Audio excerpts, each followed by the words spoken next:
Today I'm going to show you 3 builds in Albion Online that every player should be familiar with, because when you run into solo players in the open world, it's very likely they are equipped with one of these 3 builds.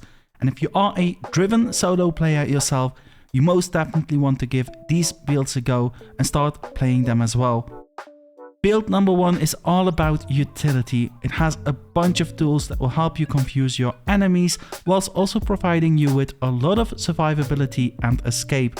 It's not a surprise that this build is the most popular solo build in Albion Online. Build number 2 is all about sustain. If you want to take on multiple players or even entire parties by yourself, this build has the most potential to do so. It doesn't have the same escape potential the first build does, but you tell me, what one-man army ever relied on escape? As for build number 3, this is the one known as the one-shot build and is capable of doing exactly that. With this build, you will 100 to 0 any given target in the blink of an eye. Granted, it doesn't have the escape the first build does, or the sustain the second build has, who needs either one of those when your enemies die long before they can even pose a threat. I will break down the major components of each build and show you exactly what they are about, so that you can start utilizing these builds yourself while simultaneously learning how to fight against them. Let's start with the first build, the one that's all about utility. If you want to play a build which makes for multiple invisibilities, a purge, medium defenses and lots of versatility, this is the build you want to play. As for why you want to play such a build as a solo player in the open world, the invisibility in this kit is a great tool that can be used in many different ways. You can use it during battle and wait out your cooldowns, you can use it to waste the active buffs of your enemies, you can use it to drop mob aggro, and you can also use it as a means of escape in which you use your invisibilities to create distance between yourself and others, which will often give you enough time to mount up and fully get away from the danger. The 3 sources of invisibility in this build do operate differently. The Undead Cape will proc once you get below a certain percentage of health, so you don't have full control over this one. And more often than not, when this one procs, you want to run and get to safety. The other 2 invisibilities you can fully control yourself, with a noticeable difference between the 2. The ambush ability on your armor has a unique perk to it, in which receiving damage whilst invisible will not reveal you, but there is a downside to it in that there is a certain radius in which you have to stay to remain invisible, so you can't travel too far from your starting location unless you want to drop invisibility. Doing any form of damage during this ability or using any other skill will reveal you as well, but at the same time you will also build up a buff that makes your next attack much stronger. So this ability has quite some things going on for it. The invisibility potion on the other hand is a consumable you can use to go as far as you like to. However, doing or taking damage or using any ability whilst under the effect of this potion will immediately reveal you. So unlike Ambush, which has battle potential, this one is solely for escape purposes, which is why you often proc the invisibility potion last to extend the invisibility duration of your Undead Cape or Ambush. Now this build is not only about invisibility, as the Fiend Cowl also plays a crucial role by providing a purge. The purge ability has quite some range to it, and is often used to cancel the sprint ability of an opponent, allowing you to chase them down easily. Or if you wish to escape and they start chasing you with their sprint, you can also use it to slow them down to increase your chances of escaping. Another thing you can do with Purge is get rid of other active buffs your enemies use throughout a battle to put the fight in your favor. So just like invisibility, Purge can also be used for different purposes. As for the boots that complement this build best, you're looking at the soldier boots, which have both a short sprint with sustain, ideal for battles, or a longer sprint with a higher cooldown, ideal for escaping or chasing people down. All these individual items together make for the utility build you'll find many solo players in throughout your adventures. But did you notice how it doesn't have a fixed weapon or food? And that's because these 2 slots are very flexible. For your weapon you can go with the one-handed spear and torch offhand, battle bracers, bear paws, or even a carving sword. And I would even argue that you can take a whole lot of other weapons with this build and still have a viable playstyle. Granted, having a form of mobility on your weapon would do you good in the open world. Even without it, you'll still have a lot of utility with these items. Before I go on to the next build, there are some advanced things I have to share with you on this build first. First of all, you can change your helmet's purgeability to force field if you wish to have more crowd control in this build. This is simply a bob ability that will knock enemies back, so it can add a lot to your escape potential and survivability. Secondly, you can change your armor's ambush ability to Inferno Shield if you need more of a battle-centered ability rather than utility. Say you find yourself in a 1v1 and you find the time to swap abilities, this swap could come in very handy. A third thing is that Royal Sandals are a great alternative for soldier boots if you want a sprint that cannot be purged, increasing the escape potential of this build even more. Do note that whilst Royal Sandals are active, your defenses will decrease. A fourth and final thing I will share with you is that invisibility can be revealed by Stalker hoods, so that's basically your biggest weakness. Keep an eye out on enemies with Stalker hoods and plan your invisibilities accordingly.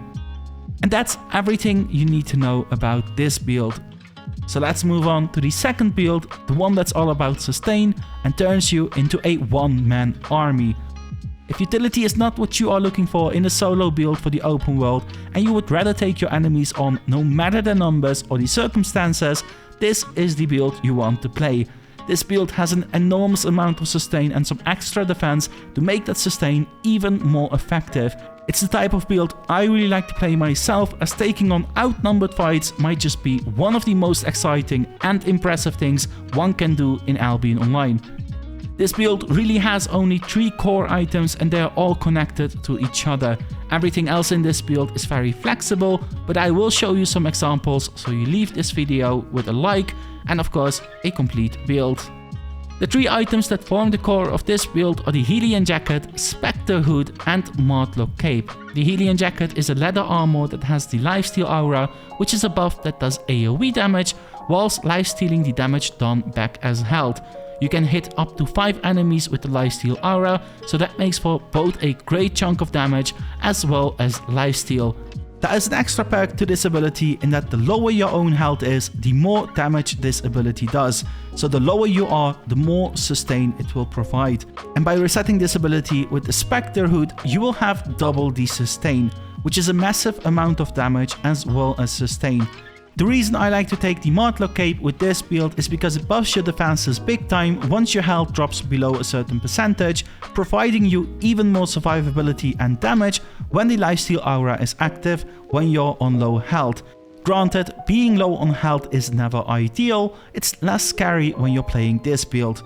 Now, although all of this sounds amazing and it will make you capable of taking outnumbered fights, do remember that the Lifesteal aura is a buff, so it can't be purged by your enemies, which is basically the weak point of this build. For boots, you can take Soldier Boots or Royal Sandals if you want more of a PvP focus, but you can also take Demon Boots if you wish to add some proper escape to this build. Do note that if you take Demon Boots, you won't have much of a chase potential, but your chances of escaping a bad fight will be pretty huge. For the weapon, you once again have many options that go very well with this build. One that increases your sustain even further is the Battle Axe Facebreaker combo. As this weapon provides sustain on its ultimate ability, you survive for even longer. Other weapons that go very well with this build are the Bloodleather with a Facebreaker, the One-Handed Spear with a Torch, Bear Paws and the Battle Bracers. You typically want a melee or close range weapon with this build, as the Helion Jacket is an aura around you. You need to be close to your enemies to benefit from it. And as said previously, mobility is king in the open world, so if you have mobility on your weapon, that just adds a lot to any build you decide to play. On to the third solo build every player should be familiar with. The truth is, if you are not familiar with this build, one day you will drop from full health to 0 within a second and dumbfoundedly wonder what you just went through. So to prevent future trauma for yourself, just learn about this build whether you want to play it yourself or not. This is the one-shot build capable of killing someone in just one rotation. And unlike the 2 mentioned so far, this one isn't flexible, as each piece of this build contributes to the one-shot. So let's just go through all the items as well as how you should pull the one-shot off. Your weapon is the Bloodleather, which is capable of executing targets below 40% health with its ultimate ability Lunging Stabs. So your goal is to get someone below 40% health with your other abilities and just execute them with one final slide. To help you in that quest, you have many tools available to you. You have the Chain Slash and Deadly Swipe on your weapon, which both make for damage and mobility. You have 2 poisons, one on your helmet and one as a potion. The Tedford Cape, which makes for additional damage on your auto attack. The Beast 2 to pump your damage up even further. And the Musak Offhand that increases your overall damage output as well. For boots, you could go with the Soldier Boots once again for versatility purposes, Demon Boots for escape purposes, but if you want to increase your damage even further, Royal Sandals are where it's at, which is also my favorite pick for this build. Since Royal Sandals are a toggle ability, it cannot be purged, so your sprint is guaranteed, which is a nice extra as well. Although you have tons of single target damage already, you also have the buff on your Cleric Robe that makes for even more damage, but there is a condition to it in that you have to get hit for it to be activated. Nonetheless, the Cleric Robe on its own already makes for high damage modifiers since it's cloth, but simultaneously that's also the weakness of this build as it renders you very squishy. So it's kill or be killed if you don't go with an escape option on your boots. Luckily, with this much damage, you will often succeed in killing about anyone you set your eyes on. And that concludes 3 builds in Albion Online every solo player should be familiar with. You can find me live every Wednesday, Thursday and Friday, but before you go, don't forget to smash that like button so this video gets blessed by the little elves that control the algorithm. Thanks for watching, and I'll see you in the next one.